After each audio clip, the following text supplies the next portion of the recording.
Good afternoon, everybody, and welcome to the latest in the series of DMH Stallard Employment Law podcasts. I'm delighted today that I'm joined by my colleagues Holly Rye and Eloise Brennan. Today's topic is 10 common pitfalls or faux pas that perhaps employers commit when dealing with conduct or misconduct issues in the workplace. So in many ways, sort of misconduct dismissals, we're not necessarily talking about discrimination, not talking about whistleblowing.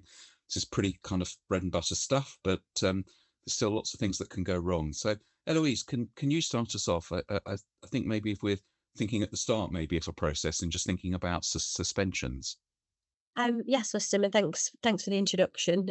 So yeah, often one of the pitfalls, as you say, in terms of where there's misconduct issues and disciplinary processes, is that often employers will automatically suspend the accused individual, which can be quite a key failings without giving any wider considerations. And there's been some case law in this, which is so London Borough of Lambeth and Ogaria, which says that it shouldn't be a knee-jerk response to suspend the employee, and that potentially contrary to what was wider belief, but suspension is not in itself a neutral act. So as a starting point, employers should be looking at the employment contract first to see actually, do they have a right to suspend the individual? And also, if they do have the right, is there any procedural steps that need to be taken? For example, looking at your disciplinary policies as well, if there's anything in there about what you need to do if you are looking to suspend the individual. So once you've checked you've got the right to suspend them, you should then be looking at, well, actually, is it reasonable to suspend the employee? So what preliminary investigations have been done so far? Is it necessary to actually suspend the individual? So looking at what are you needing to achieve, and is there a less excessive way of doing that? So for example, you might have an issue where there's a concern about an employee tampering with evidence, or you might have, if there's been an altercation involving another individual, are you looking to protect that one of your other employees? So in those instances, it might be, rather than suspend the employee, you can have them working from home, and take them away from that environment where they might be with the other employee, for example, or you could restrict the access to certain documents if you're worried about them tampering with evidence. So they're less extreme ways of achieving that desired outcome. Also looking at what effect it could have on the employee, the suspension, as well as part of that decision making, both from a reputational perspective, but also you've got a duty to look after your employees, not just the physical, but the mental well-being as well. So what effect that could have on them. Because if an employer fails to take these considerations into account, you risk breaching that implied term of trust and confidence. If it's done without kind of these considerations, the employee can say, well, I'm going to resign and I'm going to claim constructive dismissal. So there's those factors. And I would say when you're making those decisions, it's good to, and it'll be quite a common theme as we go in, I'd imagine, throughout the podcast, but making sure there is a written record of, if you are suspending, what has led you to making that decision. And as the suspension's going on, keeping it under review as well. So don't just have it on with no end date. Keep that under constant review throughout the process. Thank you. And so we've carried out maybe our investigation, and then we want to call the employee to the disciplinary hearing. What's the next pitfall that you've identified? So I'd say another pitfall then we've then got is in terms of the allegations. So often they can be vague allegations, or they're not particularly clear, or you can have issues where they're changing throughout as the proceedings are going on. It's important to get these right, because the employee does need to understand what the case is against them so that they can properly address the allegations and answer them.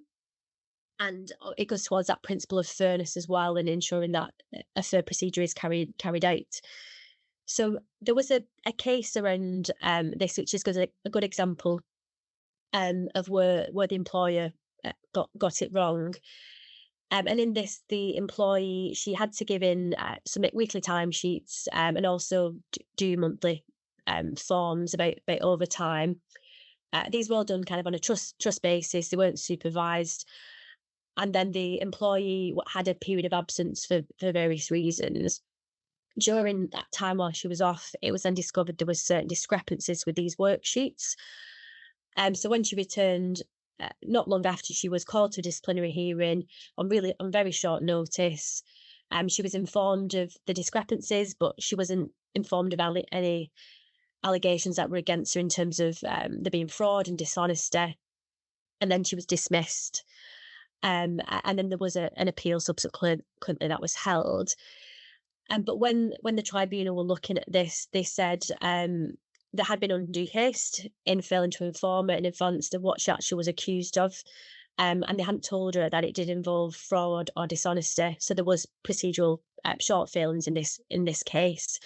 And had there not been that appeal, which helped to rectify some of these defects, it would have found to be an unfair dismissal. So it just goes towards pointing about being clear at the offset what those allegations are. And as I said, as you're going through the process, sometimes there can be a change in the allegation because new issues might come to light. For example, in your witness interviews, there might be new allegations that come to light there. So it's almost at that point having a bit of a pause, sitting down with the employee, addressing what those new issues are, and again, giving them a chance to respond to those allegations. And I'm sure I think this might come up a bit later on, but when you're looking at actually, if you do look to impose disciplinary action, it should be in respect of what actual allegations have been put towards the employee, and again, looking at each allegation separately in relation to the actual disciplinary action that is taken as well. Thanks, Eloise. And yeah, I'll probably pick that point up with Holly to say a little bit later on. Holly, though, if I can come to you, looking then at the sort of kind of next issue, and I suppose employers' policies, and employers increasingly have policies. I mean, handbooks now go on for pages and pages, or screens and screens in the modern world. What are the sort of things to be aware of, and the bear traps so far as policies are concerned?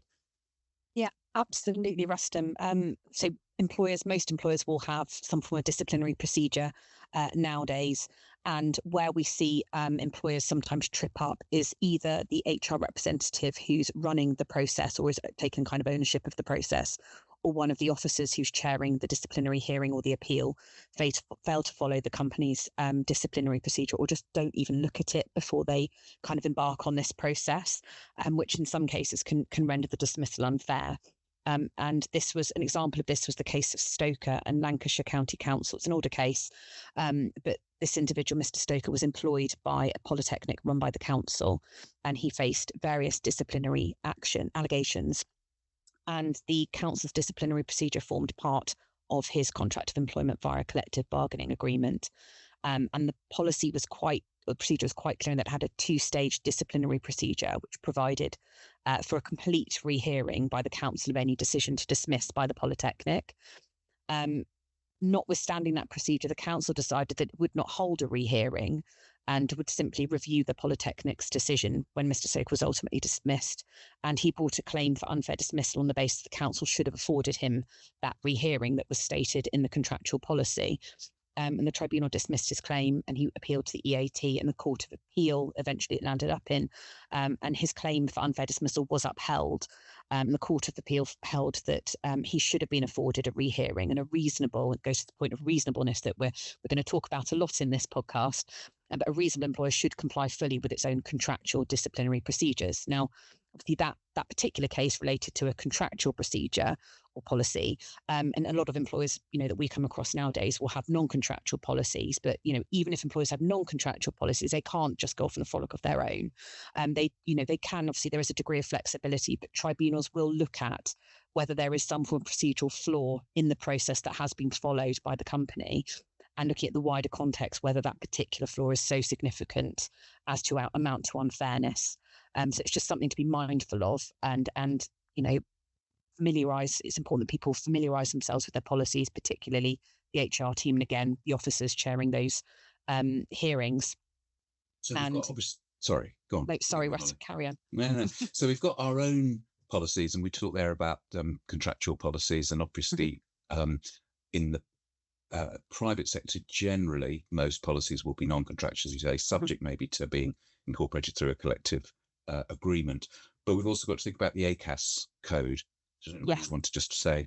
Yes, there's something that's often forgotten about is the ACAS code, but it can be very important. It applies. The ACAS code of practice on disciplinary and grievance procedures does what it says it does. It applies to dismissals for misconduct, disciplinary matters, and tribunals must take the ACAS code into account when deciding whether an employer has acted reasonably in relation to the procedure it's followed and any warnings given prior to dismissal. And the code sets out the basic requirements for fairness. And in very broad terms, I'm obviously summarising quite an extensive document, but it states that, that an investigation should be carried out. The employee, as Eloise mentioned, should be informed of the allegations against them. You should hold a meeting with the employee, allow the employee to be accompanied, decide on appropriate action, and then provide a right of appeal. Obviously, it's in very broad terms, but if you don't take those steps, then there can be an adjustment to compensation in the event of a successful, obviously, claim of up to 25%. An increase, that's correct. Yeah. And in the case of Lock and Cardiff, they focused and stressed that tribunals should always have the code of practice to hand and is the basis on which employers' conduct should be judged. So it shouldn't be overlooked. I think there are a lot of things to think about when you embark on a process, but actually just having a quick read, it's probably not light reading, but at least refreshing your memory on the ACAS code of practice, and the accompanying guidance is relatively helpful as well. Is certainly something that would be recommended to avoid this kind of pitfall. I think that's absolutely right. And recently I had a case with some fairly large global corporation, but with a relatively small UK setup and without any disciplinary process for disciplinary process in the UK. And they were going to get a manager based somewhere overseas to deal with the disciplinary. And they were sort of saying, well, what guidance can you give me? And actually the best guidance was to say you need to read the code and the guidance, because that will give you a sense and a feel as to how you'll be taken to task. And I'm sure exactly. But Holly, like me, you sat in tribunals where, in fact, the claimant's rep will more or less just run through the ACAS code and try and pull out every shortcoming that they can in terms of code or the guidance, the detailed guidance. Yes. Okay, thank you. So I'm now thinking, we're up and running and into the process, and obviously, disciplinary process is usually quite personal to a particular individual employee, but other employees may perhaps become aware that it's going on. So I guess I'm thinking here now, it's just about kind of confidentiality. What are the things that employers need to think about there? Yeah, so exactly, Rustam, as you said, it can be quite they're often quite sensitive and personal issues. So a key consideration throughout the process is, and what can be a pitfall is if there is that breach of confidentiality with the process. So the reason for that, there's multiple reasons in terms of why we would want to make sure it is kept confidential. What will come up as a key throughout is ensuring that it is a fair process, to prevent any potential arguments for unfair dismissal if that's the ending result at the end of the procedure. There's considerations in terms of GDPR and data protection, and employers have obligations to make sure individuals' data is kept and looked after in a confidential way. A key theme, again, which just generally throughout the podcast, is failure to keep the process confidential could actually lead to a breach, again, of trust and confidence with the employee, which, as I mentioned, is quite a key theme throughout this podcast. It can undermine the actual trust of the employees in the process generally, if the workplace, if it's quite common knowledge that actually if you're going through some kind of disciplinary proceedings, every Joe blogs or everybody knows what's going on, and if it becomes a bit of office gossip, so it's not a good look for employers from an employee kind of morale perspective as well. And also you want to make sure you're looking after the accused, looking after the well-being, and not doing anything that could potentially damage the reputation if everybody ends up knowing about this when they've not actually had that chance to go through that further procedure. So those are kind of reasons for why it's important. So of course it can be hard sometimes. There can be slip ups, but you can take steps to actually do what you can to make sure it is kept confidential. So ensuring only those that actually need to know about it do know. So narrowing that pool of the individuals that do know about the matter and on a need to know basis. Ensuring that the people who are involved in the process, for example, your witnesses at the start of any interview, that they are told and advised of the importance of ensuring it is kept confidential and not shared within the wider group. When you're conducting those meetings, consider where the setting is. So make sure they're in, for example, a private meeting room. You don't want it in a place where employees could accidentally overhear it, and then it gets shared within the wider office.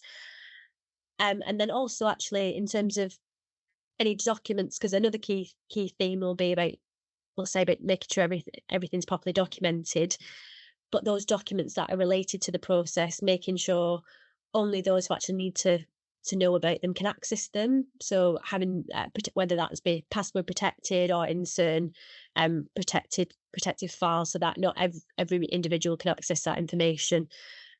All that go towards making sure, doing what you can. Obviously mistakes happen, but if you just take those steps to look after that information where you can and do what you can to make sure it is kept confidential. Thanks, Eloise. So you're talking there obviously about documentation, and obviously we have had a theme now that's sort of building about ensuring that the documents are accurate and adequate. Holly, I think you wanted to add something around that. Yes, certainly, Rustam. So the kind of sixth pitfall that I was going to touch on is essentially where employers fail to document either the steps that have taken to show that their investigation has been fair, and or they fail to document the outcome of the process appropriately or effectively. So, in the event that an employee brings a tribunal claim for unfair dismissal, the tribunal will look at whether it was reasonable to dismiss in the circumstances by looking at the statutory test in the Employment Rights Act in Section 98. And there is guidance that's developed through case law, in the case of the Birchall test, as we call it, that in order for a dismissal to be fair, the employer must have believed the employee to be guilty of the misconduct, had reasonable grounds for believing the employer was guilty of that misconduct. And at the time the employer held that belief, it carried out as much investigation as was reasonable in the circumstances. In order to show that, employers should need to document what they are doing to show that they've carried out as much investigation as was reasonable in the circumstances, and that they thought the employee to be guilty. And if there's simply a vacuum of supporting informational evidence, then employers are going to struggle to demonstrate that to a tribunal. So employers should be mindful that, when they're undertaking disciplinary procedures, that they must have an effective paper trail. So you'd expect things like a summary of what steps are going to be taken, who's going to be interviewed, written question, minutes of meetings, statements where appropriate. You can have some form, summary document that deals with that. And then in the context of outcome letters, those letters need to be carefully drafted as well to ensure that they set out, turning to Eloise's point at the beginning, the allegations against the employee, any findings of fact that have been made during the course of that investigation, the reason for arriving at the decision, any policies, again, to the point I mentioned earlier, that have been relied on, the sanction, any mitigation that's been considered, the effect of live warnings and things like that, and also include a right of appeal. And if an employer can't show that information, or that information isn't in the outcome letter, and they can't demonstrate a fair process, then it could be very difficult for an employer to show that that decision has been reasonable in the circumstances. Yeah, I think that's really good. And again, picking up on a point that, as you say, I think Eloise flagged too earlier. Also, really important, that the allegations early on, when you're calling the employee to disciplinary hearing, clear, but also that you're clear at the end as to what the allegations were that you're sort of, as it were, finding against, and those might have changed. As I think Eloise, forgive me, described, they might have changed along the way, or you might have added some new ones. And that's quite legitimate as long as you can show that the employee was aware of that change or of those new allegations. So this is all getting quite complex and quite tricky and time consuming, I think. Absolutely. So Eloise, just sort of thinking about the sort of, kind of timescales and stuff here. I think you have a couple of comments to make on that. Yes, thank you, Awesome. Yes, so the timing of things. So another kind of pitfall can be if there's unreasonable delays with the actual the employee getting an outcome to that process and it being concluded.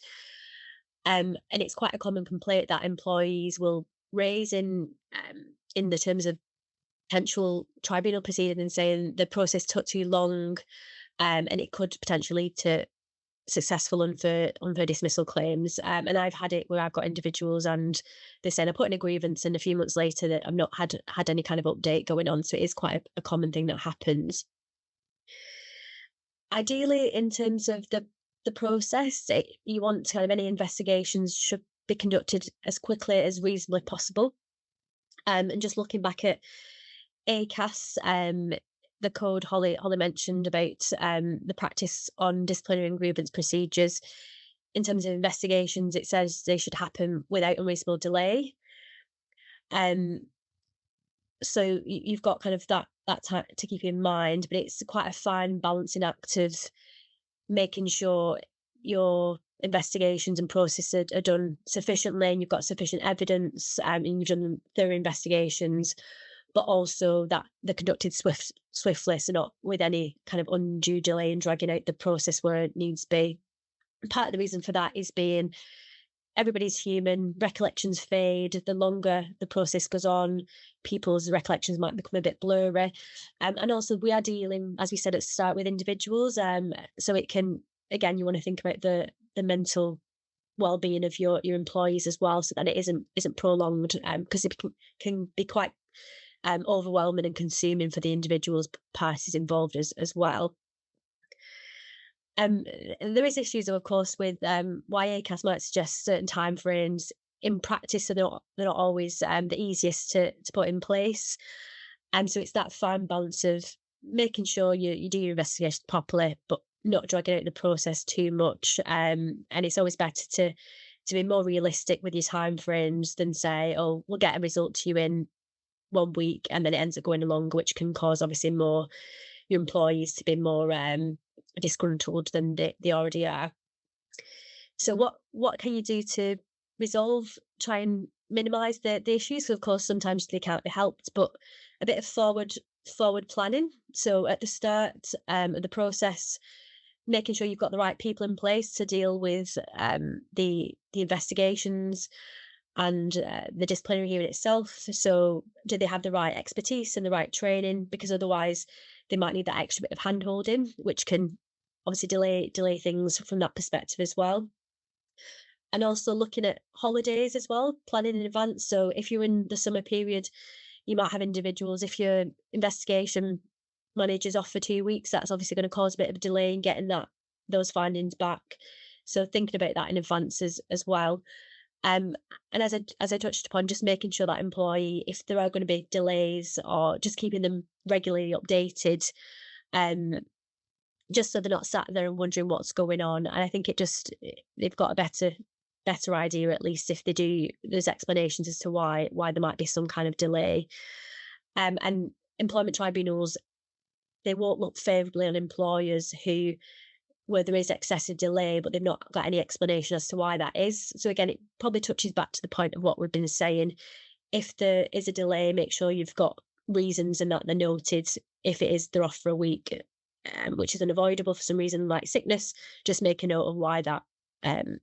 Make sure you've got a record of that as well.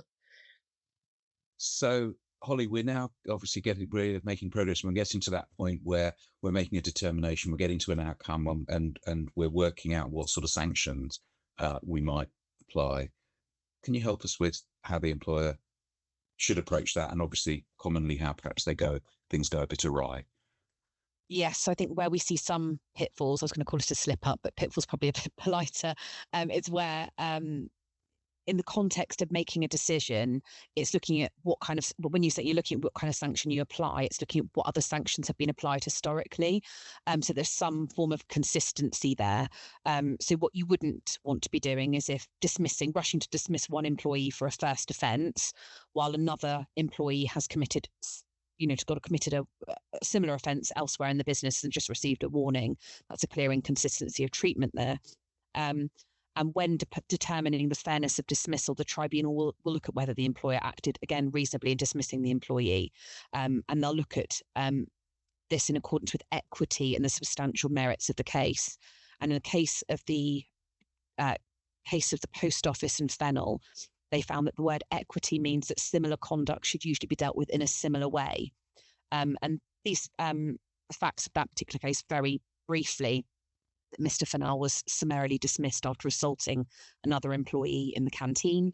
There was a separate criminal case, but he also complained to an employment tribunal and brought a claim for unfair dismissal, drawing attention to the fact that other employees who in the past assaulted other members of staff had not been dismissed. And it went through the various stages of the tribunal system and ended up in the Court of Appeal, who ultimately found that his dismissal was unfair because the post office had acted out of line with the course of conduct in which they adopted in similar past cases. So it's just important for employers to kind of take stock when applying a disciplinary sanction and perhaps looking at other decisions or being aware, or at least asking what other decisions have been made in the wider business, not leaping to kind of a quick conclusion. Other factors should be taken into account. Particularly, mitigating factors such as history, seniority, also remorse, as well as disciplinary history and the impact of the dismissal on the individual. So there are various things that should be taken into account before rushing to decide on a sanction. And when we talk about rushing, I think one of the things that you and I were chatting about recently was a lot of dismissing managers believing, well, if it's a finding of gross misconduct, that equals summary dismissal. Wonder, just wanted to sort of enlighten us on that. Yes, I think often it is the case that where an individual is found to have committed an act of gross misconduct, employers automatically leap to the fact that they need to dismiss them, when actually the case of Brito Babapol stressed that actually that's not necessarily how you should go about this. It's not necessarily reasonable to jump from a finding of gross misconduct to the proposition that dismissal is then within the range of reasonable responses that I mentioned previously. And actually what you should be doing is looking at mitigating factors that might mean that dismissal is not necessarily reasonable in the circumstances. It doesn't follow that cases of gross misconduct always justify dismissal, and employers should pause at that point in the same way that I mentioned previously and consider other factors such as, the individual's long service, whether they've got any other past disciplinary record, and then it almost should be that dismissal is the last resort, and then the employer kind of should work back from that position to decide whether the sanction that they've then arrived at or decided is fair in the circumstances is reasonable. And they've taken all of those factors into account rather than just launching straight into immediate dismissal based on a finding of gross misconduct. Thanks very much, Holly. So Eloise, last one for you. I think we're at number 10. I guess we all increasingly see disciplinary process and then grievance being launched and raised by the employee. What's the sort of broad guidance that you'd give there? Yes, Rustam, as you were saying, it's quite common, something that happens. Sometimes it is genuine, and they have genuine concerns. If you want to be a bit more skeptic with it, you could say actually it's often a bit of a delaying tactic from the employee, but it is quite common. So as a starting point, I would just say look at your policies, so to see if there's anything specific in those, what they say they would do in that situation. But there's a couple of options really in terms of what you could do. The first one is actually pause your disciplinary process until you've completed the grievance procedure and gone through that process. In terms of a risk perspective, this reduces the risk of any procedural errors with the process. So it's a lot safer. And it reduces the risk of potential the employee saying, "Oh, one of the processes was unfair." the obvious downside to this is it can end up causing further delays in actually getting everything resolved. But a good example of where this might be helpful is if you've got an employee and they actually say they raise issues of concerns about the person who's overseeing the process, and they say actually they're biased towards me or in some ways, that would be a good example of where you might pause your disciplinary, deal with the grievance, and then come back to the disciplinary process. But in terms of the case law, it says you don't have to do that, although there's not a great deal of case law on this area, but it says there's no obligation to actually pause those disciplinary proceedings and put them on hold. So the other option you have is to actually run the grievance and run the disciplinary concurrently. This might be a bit more appropriate if they're generally dealing with the same type of subject matter, where you might want to do this. But it's better to kind of still keep them separate. So have one person dealing with disciplinary, one dealing with the grievance, so that everybody comes to the process with clean hands as such, and avoids again any potential argument of there being unfairness with the process itself.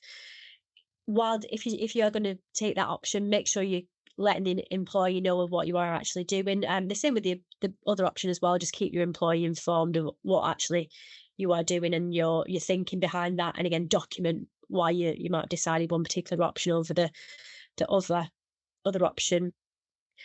And again, really, it comes back to what we've been saying throughout about thinking ahead, because if it is a possibility at the start, I would just say if you think that individual might raise a grievance, if you think they might be a bit more prone to doing that, have a think ahead of who might deal with a grievance, who's going to deal with disciplinary, how might you want to go about that, so that you've got those relevant people in place should that happen later on down the line. And as I mentioned, just keep that paper trail of your reasonings and what you're deciding to do as well.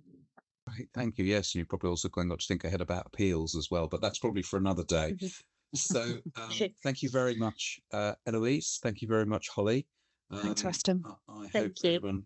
Thank you. I hope everybody listening has found something in the podcast that's of use and help, and we look forward to catching up with you again the next podcast. Thank you.